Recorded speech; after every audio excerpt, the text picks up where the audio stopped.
before I get off stage, I'm going to talk about two specific issues that are really sort of pertinent to everyone within the scope of mental illness, and those are depression and anxiety.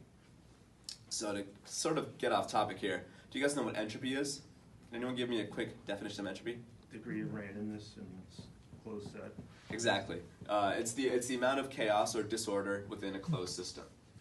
Now, there's this British researcher named Robert Carhart Harris who explains depression and anxiety as what he calls low entropy mental illnesses, meaning that they reflect too much order in the brain and not enough freedom for it to escape from its definition of ego.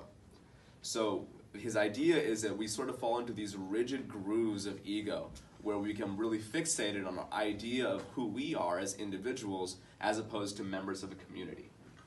So within this context, the solution seems fairly simple. We have to increase the entropy or degree of chaos or disorder in the brain relative to where we're at right now.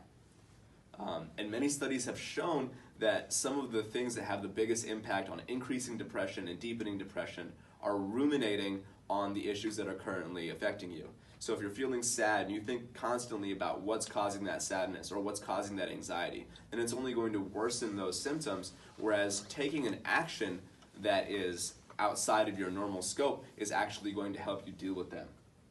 So you need to be able to challenge your boundaries at your own pace to increase the amount of chaos in your brain so that it sort of balances out in the system of chaos and control that is human consciousness.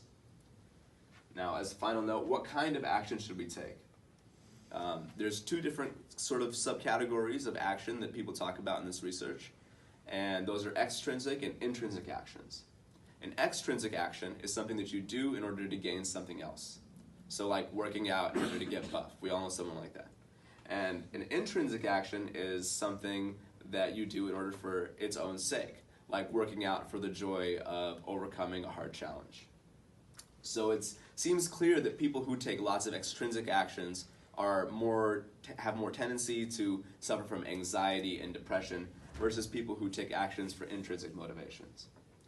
Now I want to end with the results of an experiment where a doctor said, instead of giving you antidepressants, I'm going to put all of you people who are suffering from depression in a group where you go out together and plant a garden. And one of the participants said, as the garden bloomed, we also began to bloom.